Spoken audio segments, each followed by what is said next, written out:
Hi, I'm Tricia at Club Scrap and welcome to the Accordion Book in a Box workshop. As usual, we're going to follow the same typical routine. We'll take the contents of a Club Scrap page kit, in this case, the bandana page kit. We will follow some very specific paper trimming instructions, and that's probably the most tedious part of our whole process. So I hope I don't lose you. And then after that, we'll score and assemble all of those pieces into a beautiful handmade book that lives in a box that has a little sleeve on it. It's a really cool project. The best part is once you learn how to make this project, you can make it again and again with additional supplies and materials you may have on hand or with any other Club Scrap page kit. We have a lot of different themes to choose from, and we create a brand new one every single month. So just a word of warning, if you want to try to keep up with me, that's fine. Maybe you've already gotten a start after taking a look at the instructions that we've included with the kit. That's fine. Otherwise, I just recommend watching the project get made and then follow the video once again, which will continue to be available as long as you need it, and then make the project at your very own pace. Everyone has a different pace. Mine's probably pretty quick. If yours is too, come and join me. Otherwise, sit back, relax, and let's get started.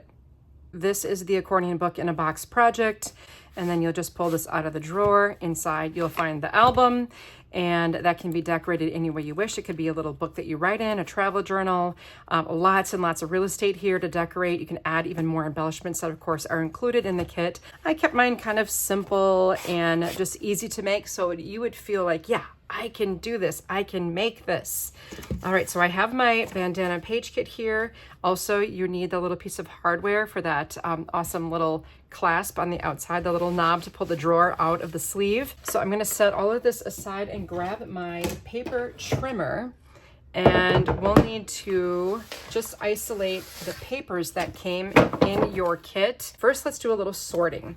We will start out by finding from this gorgeous collection of bandana papers 2 sheets of this soft white, and you'll see right away it has a beautiful texture to it. It's a cover weight, and then 2 sheets of the aqua. And I just find it's easier to sort the papers up front than it is to just grab them one by one. Then the 2 black papers will be trimmed, followed by both reds. Then a sheet of this paisley print, just put that face down. A sheet of the scarf print, face down. And then back to the paisley and scarf, face down. And then finally, you have 2 sheets of cut aparts. The first one I have listed here is this one. We may or may not trim those together. I'm not sure how much time we'll have, and I don't want to make this the highest priority because you can just see these need to be trimmed apart. The instructions are written out for you. There's also a sheet of die cuts included in this kit that we probably won't use. So for now, I'm going to set that aside. Take the whole pile that we sorted out and flip it back over to find the soft white textured paper on top part. Now I'm using my favorite trimmer here. If you are interested in grabbing my favorite trimmer, we do carry these, as well as this accordion pocket file. And if you don't have this, that's okay. Just assign it to a pile by the same name. So pocket A, pile A, whatever, okay? So that just helps reduce the confusion of all the pieces we will be trimming right now. So this has a little lip here. I'm gonna put that under my trimmer base, and that way it's ready for me to add things to each pocket according to their future use in the project. Next, we are going to trim the inside pages for our accordion book. And since the paper will be folded, we need to know the grain direction of the paper. So to find that, I like to hold the paper by the center of an edge and just study the behavior of the paper. If I wiggle it, a lot of you have heard this before. And then this side, if I hold it by this edge, it's really stiff. This side is really wiggly. If you're in doubt, just give it a push in each direction and you'll feel some resistance this way, and it pushes right in easily this way. So when you plop this in your trimmer, have it push easily from the top to the bottom of the trimmer, and repeat that for the other sheet of soft white as well. So that should flop easily from top to bottom when you place it in your trimmer. The arrow is also an indicator on the diagram. So if the grain direction matters, I'll have the arrow in your instructions. And hold on to your hats, everybody. We're going to trim both at the same time at a really tough number, 6. Just plain old 6. So I'm going to find that whole number 6, making sure I'm looking at the inches, not the centimeters. Stabilize very firmly on this clear bar as we cut the 80-pound cover weight paper. And there you have 4 inside pages for your book that need to be scored. So let's set these aside for now. We won't file them yet. I have a little pile over here to the right. And then I'm going to check the grain direction on the aqua. Definitely flops this way, so both pieces go in, again flopping top to bottom. And once again, we'll trim at 6 inches. And now we have the final 4 pages of our accordion book. So if I just open this up very quickly, I'll show you. Inside, you can see the soft white and aqua pages in your book. Setting this aside to be scored, we're moving on to 1 sheet of black. This time I'm going to check the grain. Here's my floppy side. I want the paper to flop or bend easily from left to right when we put it in the trimmer. And our first cut here will be at 11 1/4. So 11, go to the left 1 column to find 11 1/4. And then hang there with me. We've got 10, just 10. This is going to become the box. Okay, so I'm going to set that aside to be scored. And you've got these 2 pieces that fell off the end. The skinny one is a scrap. I'm just going to put that in pocket or pile D. This piece I'm going to trim at 5 3/4. 5 3/4. That's 1 column away from the 6. And I'm going to place this in pocket A. That's going to become the spine of our book. And this other little scrap that fell from the end is a scrap for pocket D. Let's take the other sheet of black. And this time I want it flexing from top to bottom again. And we're going to make the sleeve of our box. So we'll cut at 6 1/4. So 1 column to the left of the 6 to grow that number. Ta-da! So you can set that on top of your scoring pile. And then the piece that fell off the end, we'll trim it horizontally at 11 1/4, 7 1/2, and 3 3/4. That gives us 3 pieces the same size, and we're going to place those in pocket C. And you have a little scrap that fell off the end. I'll add it to D in case I decide to use it later on. Moving to page 2 of our instructions with 1 sheet of red. I'm just going to push it. This red is nice and sturdy. And I want it dipping easily top to bottom again. So this is the way it pushes in most easily, and drop it down. Another tough one for you. We've got 6. Okay, then rotate one of these 6 by 12s, and we're going to cut it on all the even numbers. That's 10, 8, 6, 4, and 2. Okay, so these all are going to be scored. All these 2 by 6s, they're going to be hinges to hold our accordion pages together, putting those in the score pile. Then the remaining 6 by 12 we'll cut again at 10. And then this is going to be your favorite number here, 9 5/8. So to find that, you look at the 9, and then you go to the left 1 column, that's 9 1/4. 1 more column to the left is 9 1/2. And then halfway between 9 1/2 and 9 3/4 is 9 5/8. Okay, this is going to be our book cover. I'm setting it aside to be scored. You have a tiny strip that fell. That's a 3/8 inch strip. And then 1 more of these 2 by 6 hinges. That needs to be scored, so I'm setting that aside. Our next sheet of red, this paper will not be folded, so we don't need to worry about the grain direction. How cool is that? Let's cut at 11 3/4. It's 1 column away from the 12. And then again at 6. Nice even number there. Rotate the 6 by 12. Trim at 10 1/2. 9 1/4. 8 and 4. All right, what we just made now are the little panels to go on the outside of your sleeve. So I kind of like to share that with you, that every cut we're making isn't just arbitrary. It all has a purpose, and it's designed to waste as little paper as possible.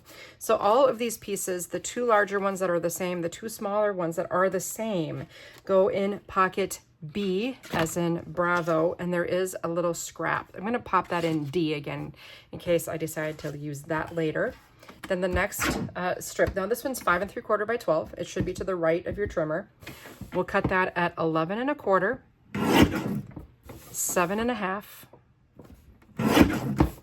3 3/4. These 3 pieces that you made are all the same and go in pocket C. And we had a little guy that fell off the end and a strip. I'll add it to D in case I decide to use it later on. For this next print, it doesn't really matter so much how you put it in the trimmer, but I'm just gonna do it in a certain way so that, I don't know, you can follow along with me or just do your own thing. It's totally up to you. I have this mapped out as carefully as I can. So you can see how I have mine positioned if you're using this particular kit.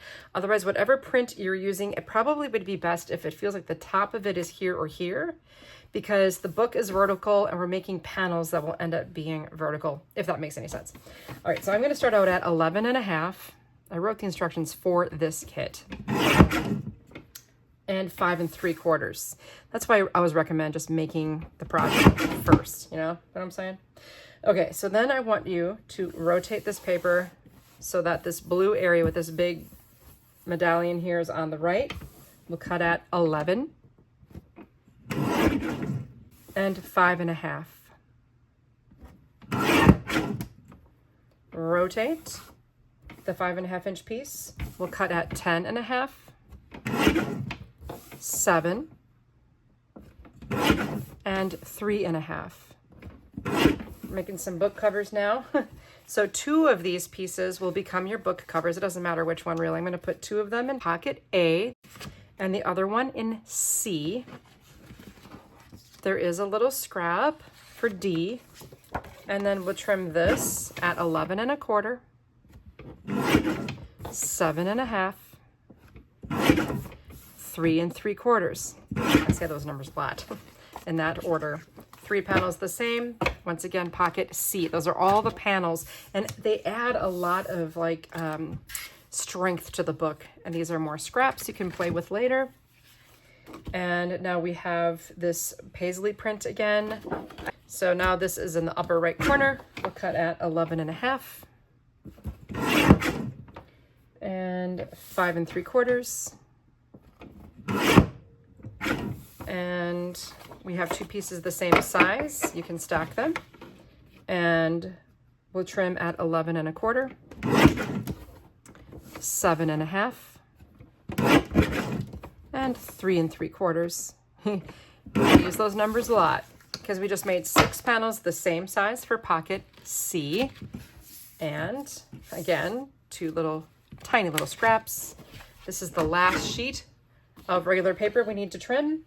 So we're going to cut at 11 1/2, 5 3/4.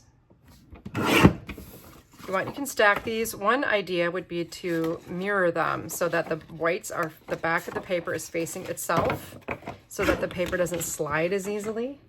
And we'll cut at 11 1/4, last time, 7 1/2, 3 3/4. All this decorative stuff, right? And you can just turn everything the right direction. Beautiful. And pop that in pocket C with all of your panels there. Now, these are the cut aparts, and in the instructions, it shows you exactly what to trim at. And I'll probably just speed through this so you can kind of see what that's like. But I'm going to start out by removing the paper outside of the corner cutting guides. As you can see, there's a little guide here that I want to remove. Oh, I forgot to take my scraps from the previous piece, put them in pocket D. And so I'm going to just trim a little bit off the end. I usually leave a little and then I rotate. And with this particular trimmer, I can now easily see the hash mark here at the top and the bottom corner of the cut apart. And this just brings it down to a nice 12 by 12 for me. And that way there are no hash marks on anything. It's a nice, clean, beautiful sheet of cut aparts. And I get rid of all those scraps. And then I just follow the numbers in the instructions and trim these into strips. And then I just will use the magic of technology to speed through that process. can gather up all those pieces and place them in pocket D with all your decorative potential, and repeat the same process for the other sheet of cut-aparts. You'll have a few more twists and turns to follow while you trim these. Just kind of be mindful of the artwork and making sure the blade doesn't slice through any images.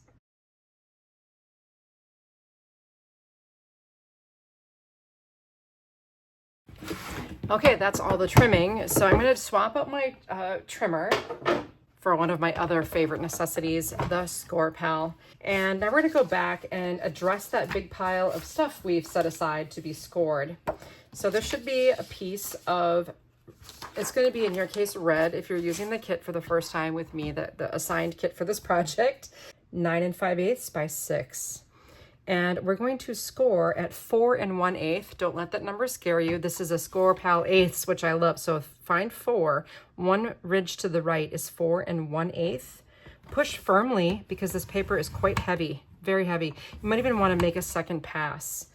And then score at 5 1/2. 5 1/2. That's pretty easy. Numbers written right on there, which is really nice. And you still have your organizer, so we're going to add this to pocket A. And now you can see the advantage of having a sorting pocket like this, because all of these pieces have a home, and then it just makes it so much easier. Next up, we need to score each of these 2 by 6 hinges at 1 inch. And if you're left-handed, you may feel comfortable at the 1 inch. If you're right-handed, you may want to put it in the right side of your Score Pal and score at 11. It's the same thing, right? The same results.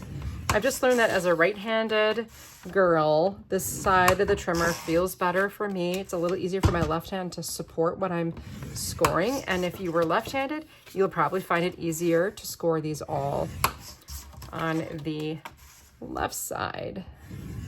So you can always modify, right? Now I've got all of these hinges going in pocket A.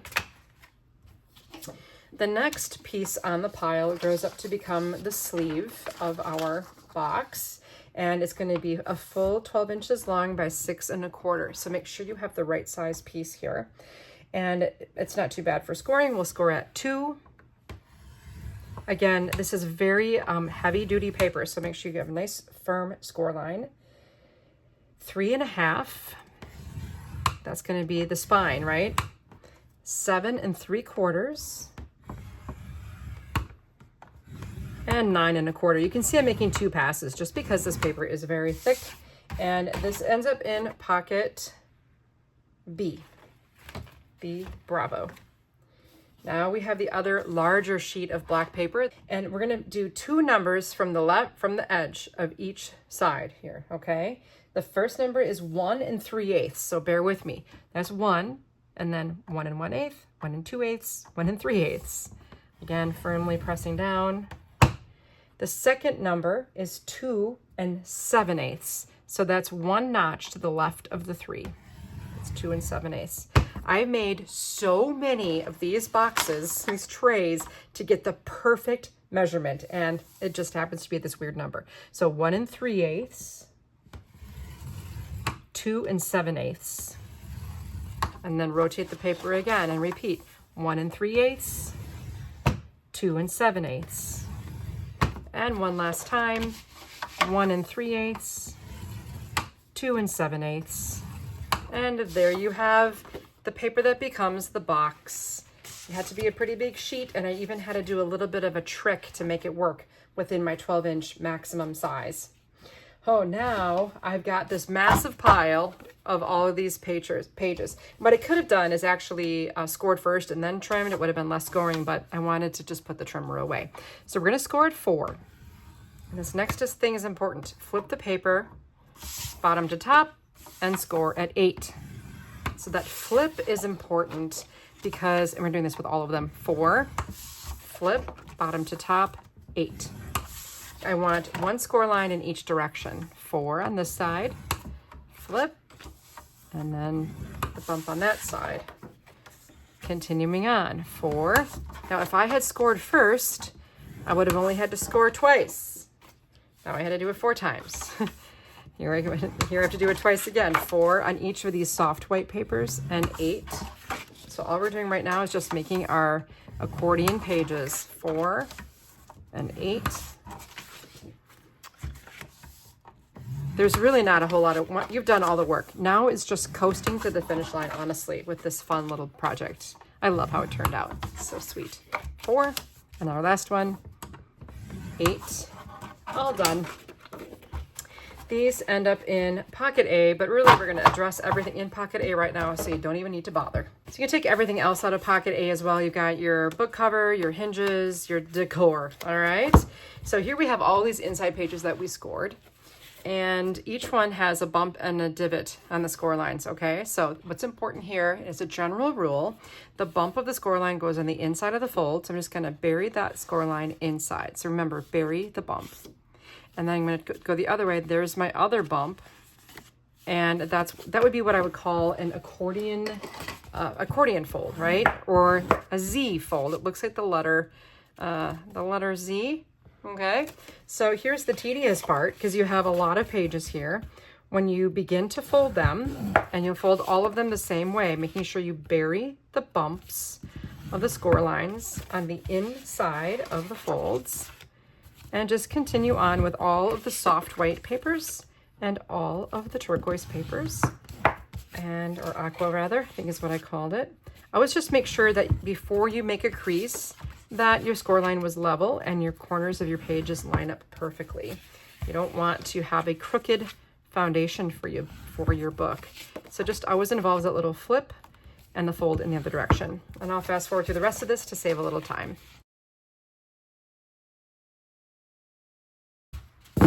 So now I have all of these pages scored and basically have the same number of each. And then you can decide if you want like white, aqua, white, aqua, white, aqua, white, aqua. All right, so now they're alternating in color. The other thing they need to do is alternate in direction. So think about this. The first page of your book, you want it to open like here. That would be your first book page. All right, then it's going to go alternating from a valley fold to a mountain fold down into a valley. So when I add my next page, the white, I want these two ends to meet to form a valley, okay? The next time I want this page to meet here to form a mountain. Does that make sense? So we want these pages to be peaks and valleys, peaks and valleys, peaks and valleys, peaks and valleys. And since we're making a 4x6 size book, I needed a way to hinge these pages together. And it turns out to be a way that makes it look really great.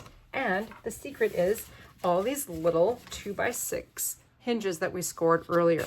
So what we're gonna do now is fold the hinges and following our rule of burying the bump. So that score line is right in the middle there. Find the bump and then make sure that bump's on the inside.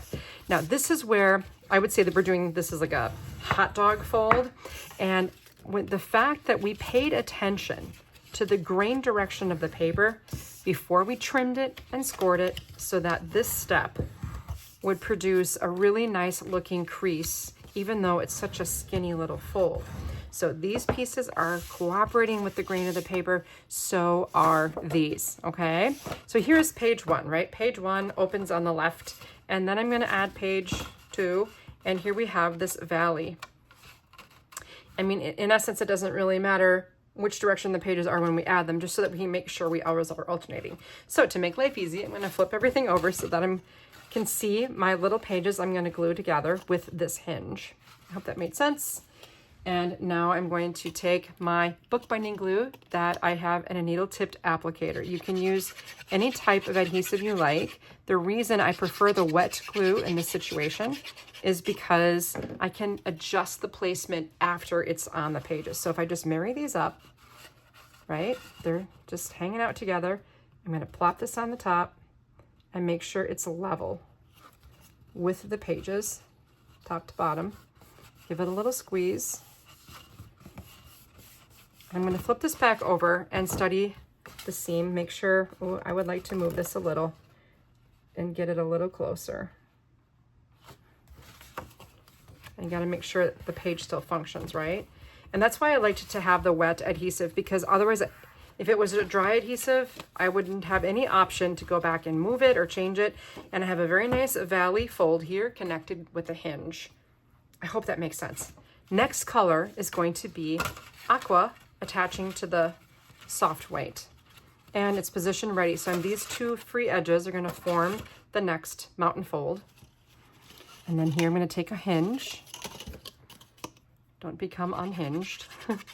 And I'm squiggling this wet glue here.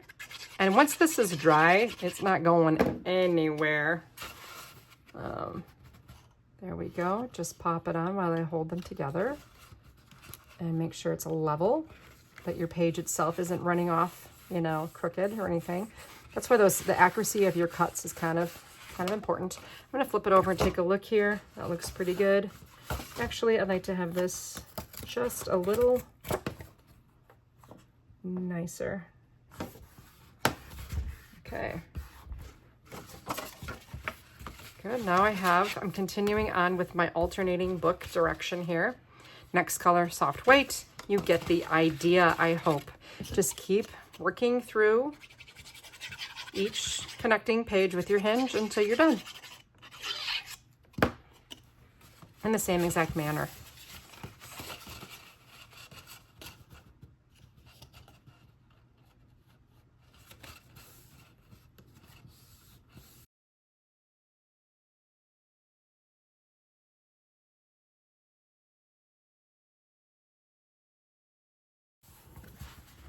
All right, now I have a really good looking book, very colorful and maybe a little bit unruly because it's just kind of all over the place, right?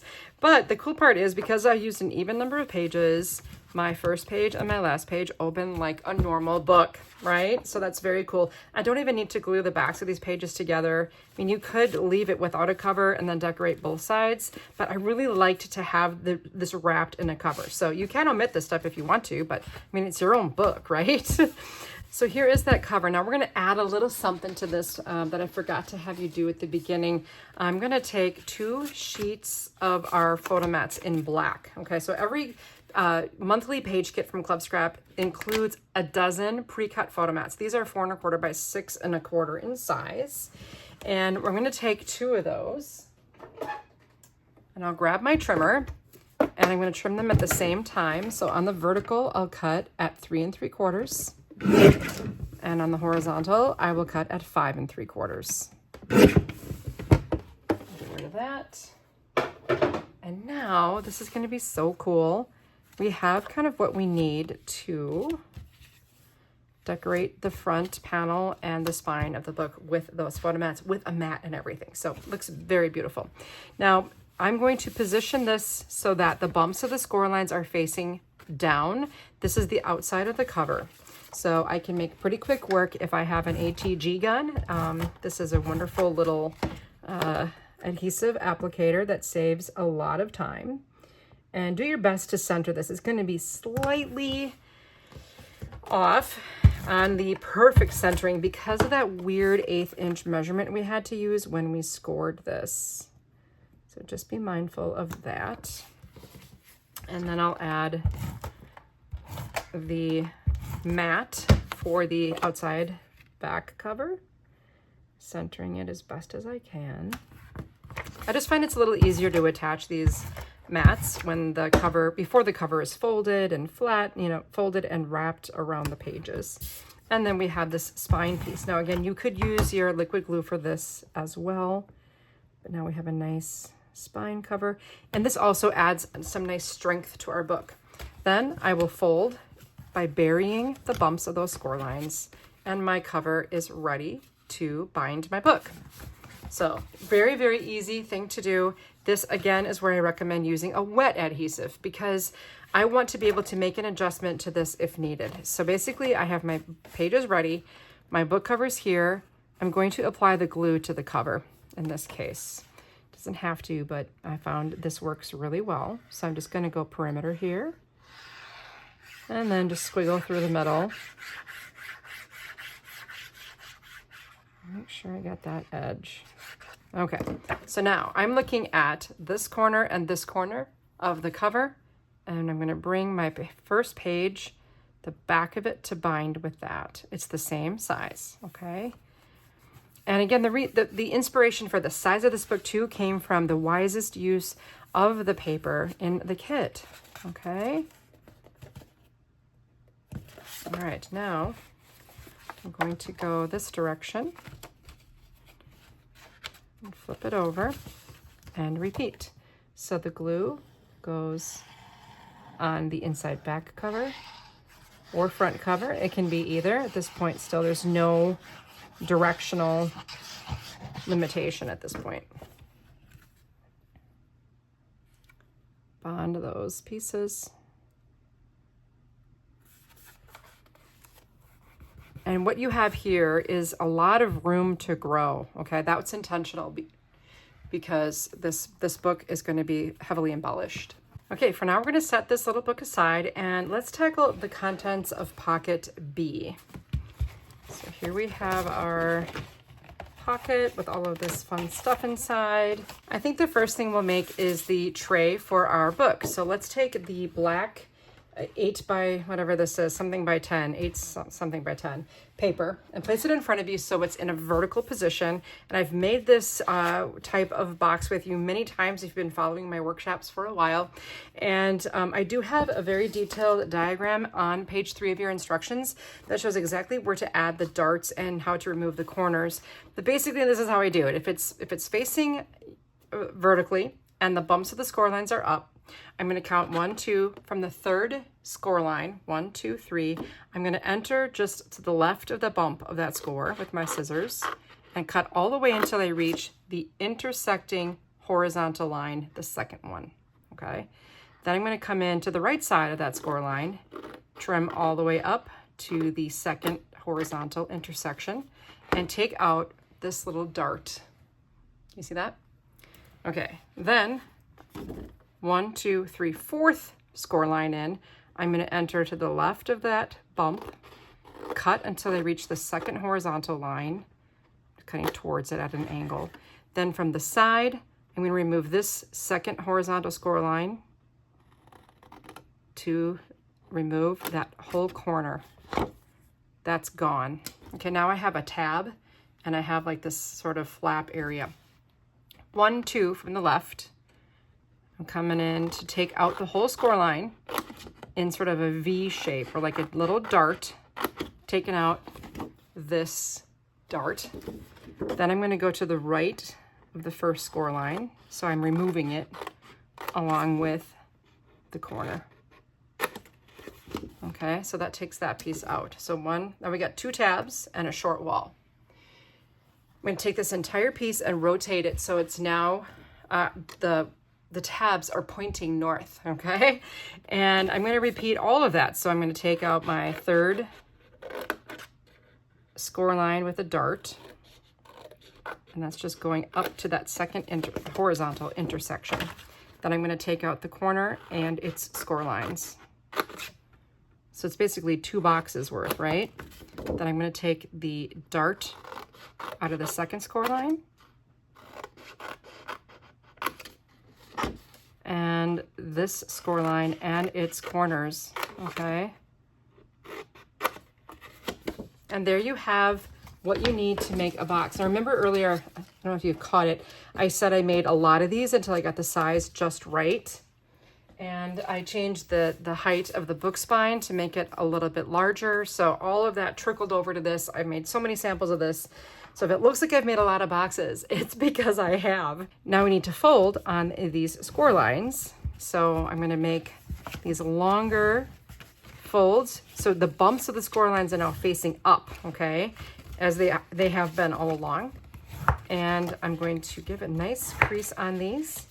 The longer walls are folding with the grain, and the score lines that we made help us fold against the grain. So the short walls are against the grain. And you can tell when you look at the quality of this fold line versus this one's a little bit more wrinkly, and this one's very clean and smooth. So that's why I like to pay attention to the grain.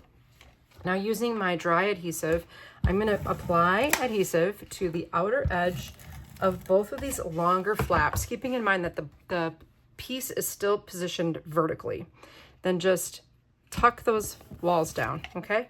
Now you'll see that this wall doesn't quite meet the score line. That's okay. It's a modification I had to make so that this could be made out of a 12 by 12 sheet of paper. Then you turn up the tabs so they're facing the sky, tip in the side walls, and now you have formed 2 sets of corners, right? So next, apply some adhesive to the short flap, both at the top and bottom, okay? So turn in again, and then bring that short flap up and over, making sure you're forming a nice 90-degree angle. If it's not nice, it won't fit well with the sleeve, okay? The sleeve is going to be very snug as well until you like really get it, you know, the paper gets worked in and out of it a few times. Next up, I'm going to grab a ruler, or you could eyeball this, and a pencil. I want to find the center of this short wall. And if it's 1.5 inches high, the center is going to be at 3/4 of an inch. So I'm using my grid ruler to find 3/4 of an inch from the bottom. And centered would put me at 2 1/8 inches from each edge. Now I am using my grid ruler here to its highest potential with its 0 center, which makes it super handy. Otherwise, you're going to be 2 1/8 inch from the edge and from the long edge, and 3/4 of an inch from the bottom. Right there is the center of my lid. So sometimes in classes, if students are really struggling with the measuring, I'm just eyeball it, okay? Don't worry about it. I'm going to take something pointy. This could be a paper piercing tool, an awl. It could be a thumbtack or a push pin. Anything, a needle, anything with a pointy tip. I like to have an awl on hand because I do like to do bookbinding. And notice how I just bored out a little hole all the way through to the inside of my base. But you're going to need a bigger hole, and you need the paper to kind of flow from the inside of the box to the outside. So with the tip of my bone folder, going back in here from the inside, and I'm going to bore out, push kind of the paper back out so that I'm going through several layers here too, my friends, like 3 layers of paper. And there's my little bone folder making an appearance on this other side. Just want to make sure that that hole is large enough to accommodate the screw for the hardware that you'll want for this kit. Now, of course, if you don't have the hardware, please don't make that hole. I suppose I should have told you that at the beginning. Otherwise, you put a button or a charm or something or a brad on there. Okay, so here comes the screw end of my clasp on this side. And it's just going to peek out a little bit here. Get some of that paper out of the way. And then I'll take this knob and screw it on. Now, that's not very tight. And maybe you want to add some paper or embellishing here. That's fine. You can take it out. I also have a Phillips head screwdriver. So if you just hold the knob and twist, you'll be able to tighten that with the Phillips head. That's the kind with the pointy, you know, whatever shape that is. That's a Phillips, okay? There's a standard and Phillips. That I know, okay? That I know. Here's the fit test. There, my book goes right into the box. How cool is that? We're almost done, okay? So all of that, like I said, all of the easy work is left. I mean, we did the hard part when we did the trimming, right? So here I have the sleeve paper. And we have 4 score lines on this to create the sleeve. And there's just a little bit of paper that overlaps here. Oh, that's going to fit really nice, okay? It's going to fit perfectly. So that's the fit test. When you adhere this, I like to do it while it's flat. Okay, so I'm just going to put a little bead line of adhesive on my edge of my sleeve.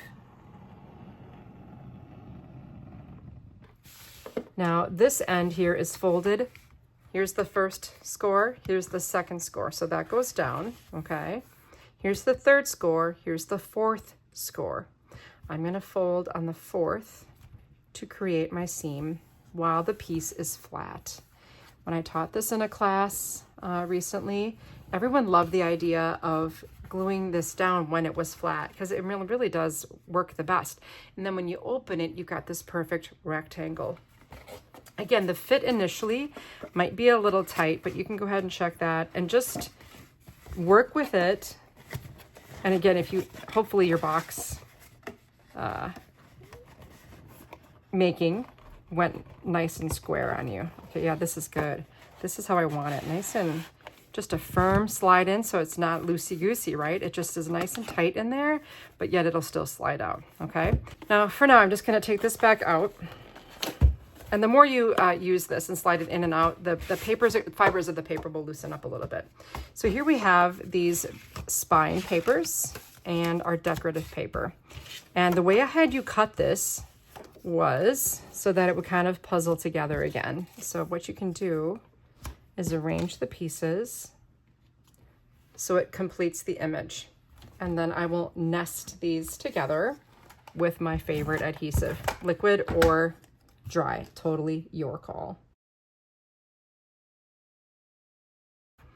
Okay, I've decided that I want this piece right here to be on the front, and I consider the front to be the side without the seam. You have a seam on the back here.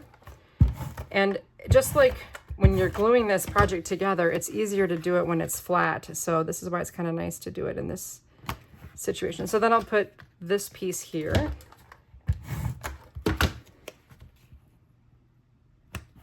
And I have constructed the trimming document so that the paper will do this no matter what print you're using.